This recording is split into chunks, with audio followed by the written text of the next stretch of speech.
Bismillahirrahmanirrahim. Ada sebuah kota terkutuk yang berada di Jazirah Arab. Saking terkutuknya, Nabi Muhammad SAW melarang kita untuk mengunjungi tempat ini. Kota ini juga dikenal sebagai kota hantu. Namun yang aneh, beberapa tahun ke depan kerajaan Arab Saudi merencanakan pembangunan kota ini menjadi tempat wisata sejarah. Tentu saja hal ini bertentangan dengan apa yang disabdakan oleh Nabi Muhammad SAW. Lalu bagaimana kisah sejarah masa lalu kota ini? Dan bagaimana rencana pembangunan kota ini di masa mendatang? Untuk itu, di kesempatan kali ini, kita akan membahas sejarah tentang kota ini yang bernama Maidah Saleh.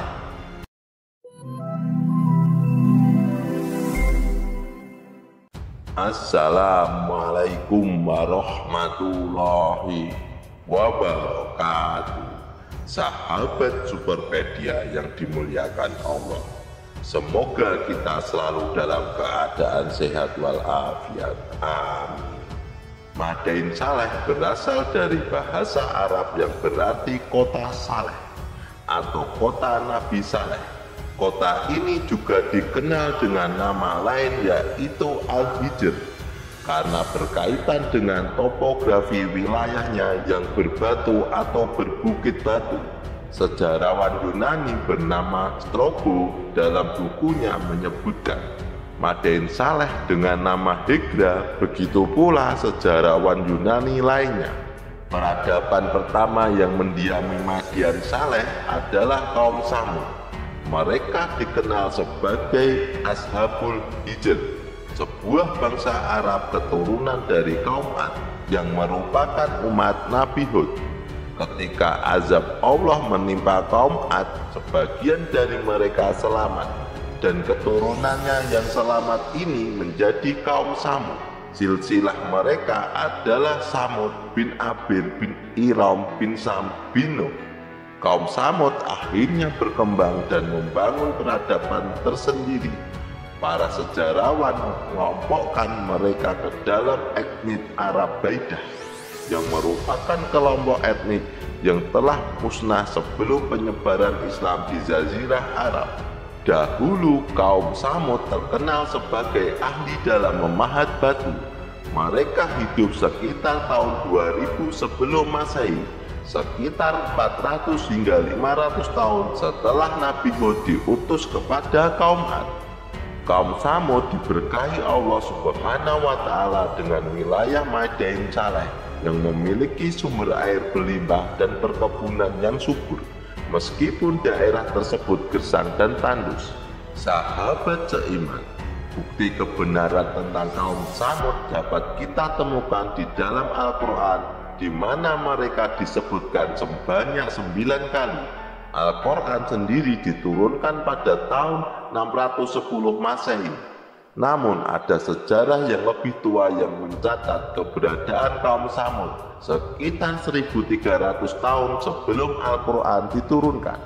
Sejarah tentang kaum ini tercatat dalam kitab-kitab kuno dari kerajaan Babilonia kuno yang terletak di kawasan selatan Mesopotamia yang kini menjadi wilayah Irak dan Suriah. Ini menunjukkan bahwa keberadaan kaum Samud memang benar adanya. Bahkan sekarang kita bisa melihat bukti peninggalan kaum ini di wilayah Madain Saleh. Letaknya sekitar 20 km di sebelah utara Al-Ula, berjarak sekitar 400 km dari kota Madinah dan 500 km dari kota Petra di Yordania. Di sana kita dapat menyaksikan peninggalan kaum Samud yang luar biasa.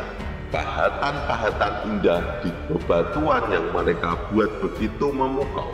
Yang lebih menakjubkan adalah pahatan tersebut berasal dari tahun 2000-an sebelum Masehi, yang berarti situs peninggalan kaum Samud ini kini berusia sekitar 4000 tahun. Sahabat Superpedia yang dimuliakan Allah, Jika kita berkunjung ke kota ini, kita akan melihat peninggalan kaum Tsamud yang luar biasa. Madain Saleh merupakan gugusan bebatuan pasir dengan bentuk yang mengesankan. Di sana terdapat bukit-bukit pasir dengan warna beragam, mulai dari merah, kuning, hingga putih. Kaum Tsamud memahat bukit-bukit batu tersebut untuk dijadikan istana dan rumah-rumah mereka dengan arsitektur yang mirip gaya Romawi atau Yunani kuno. Madain Saleh memiliki luas 4.000 hektar dan terdapat 130 pahatan batu yang memiliki berbagai fungsi seperti rumah, istana, tempat pemujaan, dan makam. Menurut laman resmi UNESCO, di Madain Saleh terdapat setidaknya 114 makam kaum Nabatean. Madain Saleh terdiri dari 4 bangunan inti. Yang pertama adalah Qasr Albi, bangunan terbesar di kompleks situs Madain Saleh. Bangunan mirip istana ini difungsikan sebagai tempat tinggal putri-putri raja dengan tinggi mencapai 16 meter. Bangunan kedua adalah Qasr Al-Diwan yang digunakan sebagai tempat upacara sembah berhala dan tempat berkumpulnya untuk bermusyawarah. Bangunan besar ini berukuran 12,8 meter kali 9,8 meter dengan tinggi langit-langit 8 meter. Terdapat lubang segi 4 tepat di tengah atapnya. Bangunan inti ketiga adalah Qasr Al-Farid yang paling indah di antara yang lain dan menjadi ikon Madain Saleh. Bangunan ini dibangun menyendiri di dalam bukit batu yang dipahat menyerupai rumah. Yang terakhir adalah bangunan C. Bangunan di area C juga dipahat seperti bangunan lainnya dengan bagian depan menyerupai rumah. Di dalam area C ini terdapat 2 kuburan. Pada tahun 2008, Madain Saleh ditetapkan sebagai situs warisan dunia oleh UNESCO. Sahabat seiman, dari bentuk pahatannya, Madain Saleh tidak jauh berbeda dengan bangunan-bangunan di Petra, Yordania. Namun, pahatan di Petra lebih rumit karena mereka sudah mampu membuat pahatan melengkung. Sedangkan di Madain Saleh bentuknya masih kotak-kotak. Madain Saleh dan Petra sebenarnya memiliki keterkaitan. Selain letaknya yang tidak terlalu jauh, yaitu sekitar 500 km, kedua kota kuno ini merupakan hasil karya pahatan dari suku Nabatean dan Tsamud. Kaum Tsamud hidup lebih dahulu sebelum Nabatean.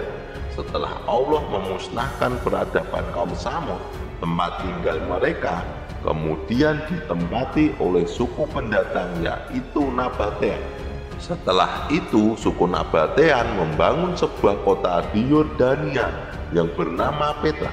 Suku Nabatean dikenal sebagai suku yang misterius dan banyak sejarawan menyebutkan mereka termasuk dalam golongan bangsa Arab kuno.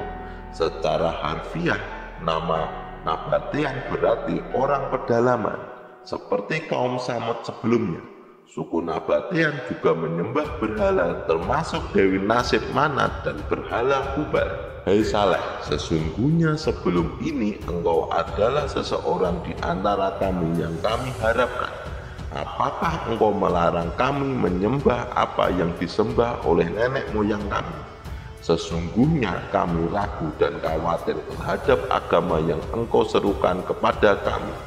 Al-Quran Surah Hud 62.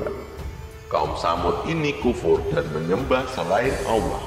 Maka Allah Subhanahu wa Ta'ala mengutus seorang nabi di tengah-tengah mereka, yaitu Nabi Saleh.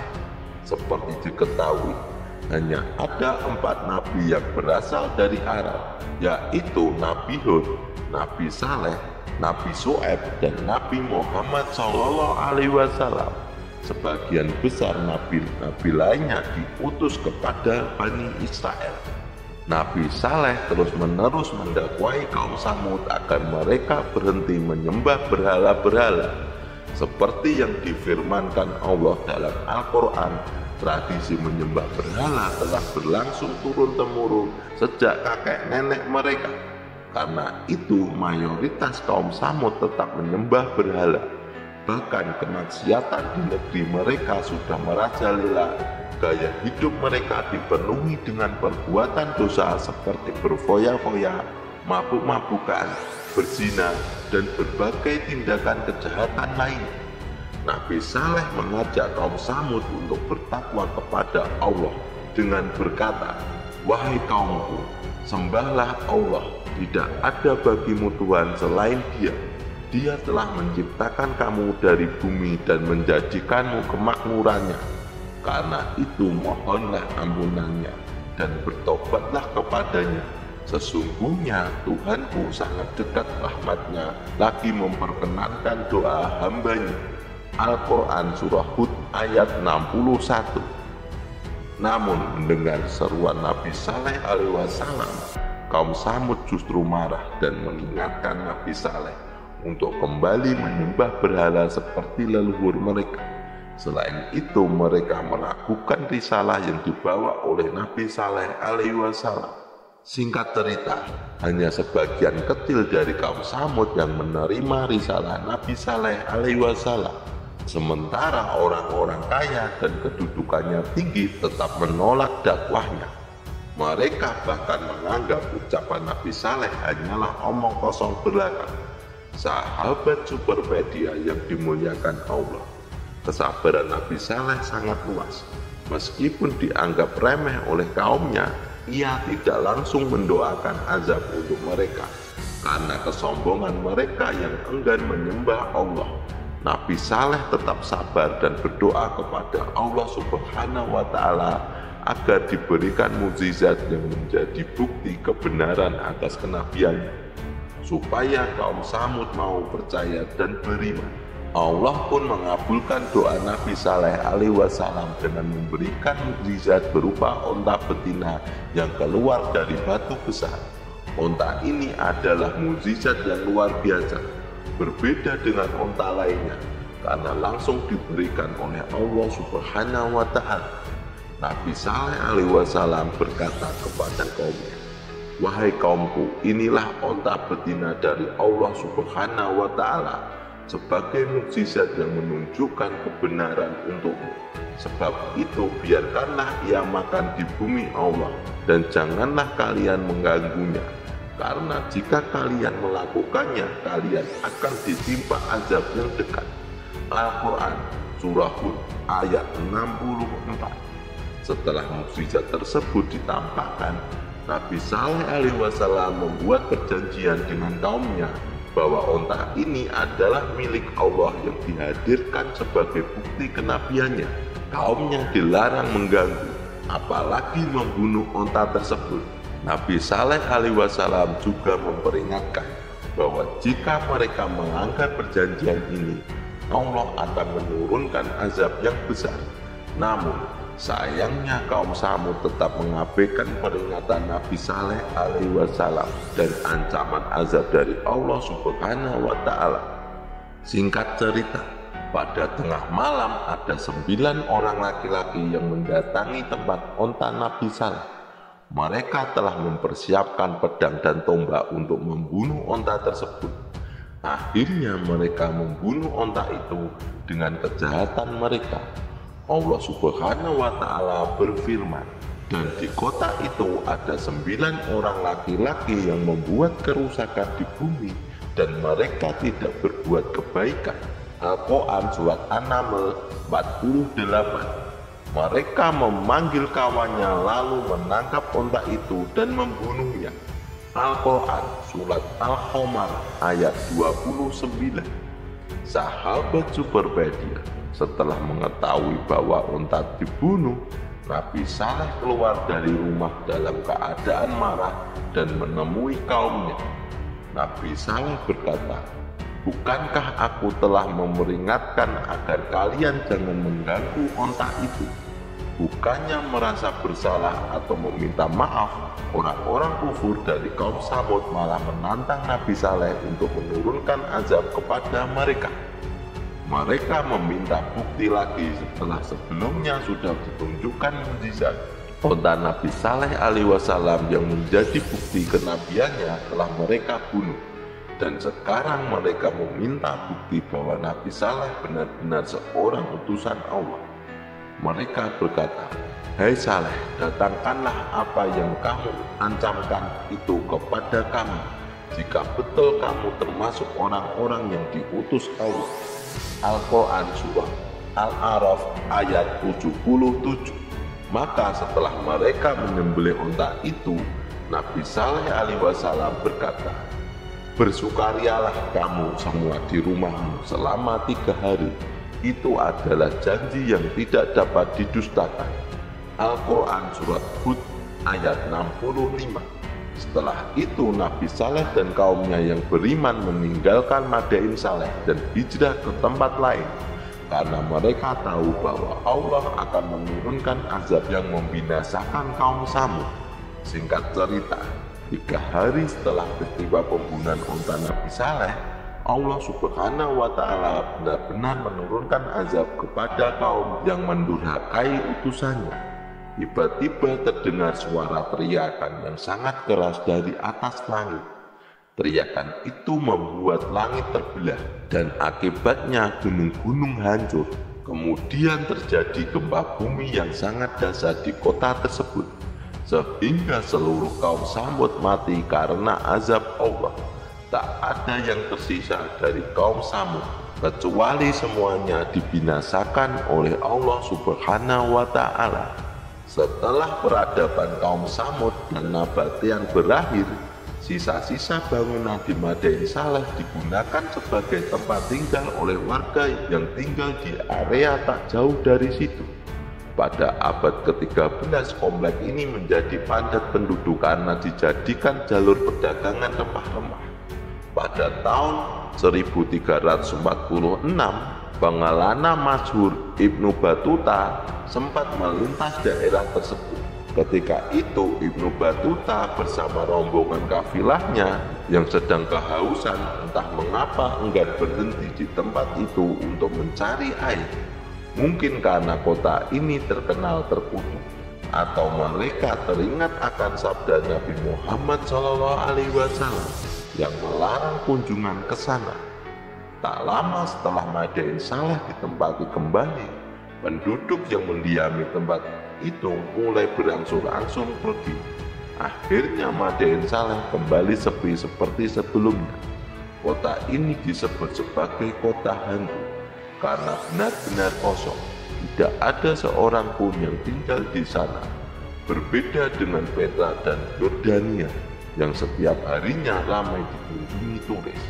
Syekh Umar Sulaiman Al-Ashqar meriwayatkan dalam bukunya Kisah-kisah Sahih dalam Al-Quran dan Sunnah bahwa saat Rasulullah bersama para sahabatnya melakukan perjalanan menuju perang Tabuk, mereka melewati tempat Madain Saleh dan singgah di sana satu perkampungan untuk beristirahat. Para sahabat mengambil air dari sumur-sumur yang pernah digunakan oleh kaum Samud. Namun ketika air tersebut telah menjadi adonan roti dan bejana air siap di atas api, Nabi Muhammad SAW memerintahkan agar bejananya ditumpahkan dan adonan roti diberikan kepada onta.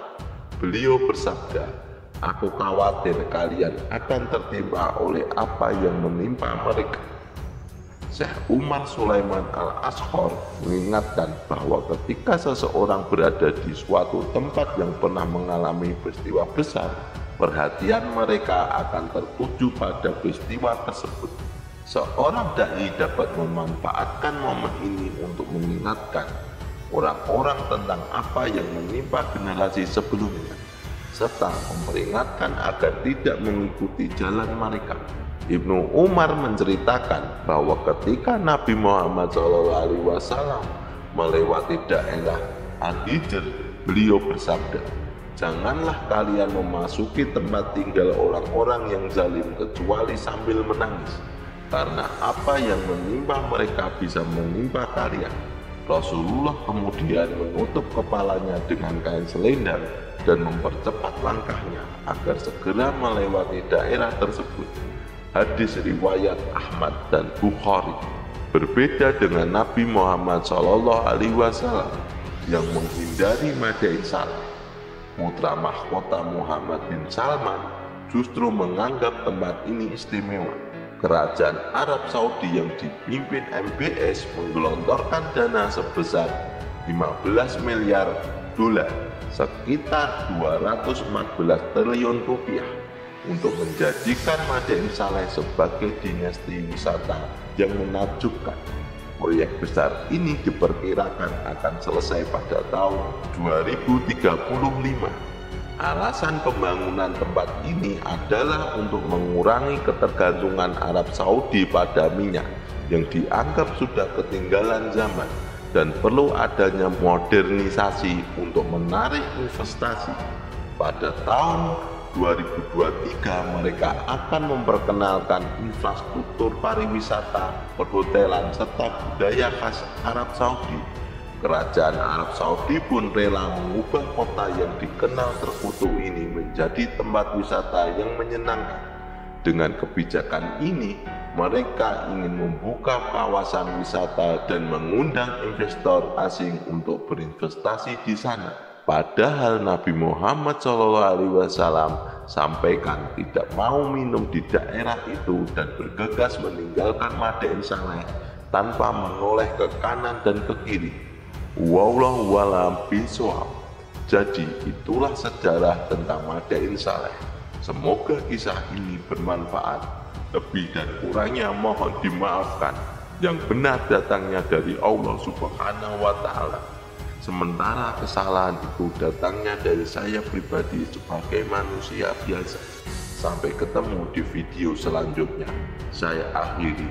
Wassalamualaikum warahmatullahi wabarakatuh.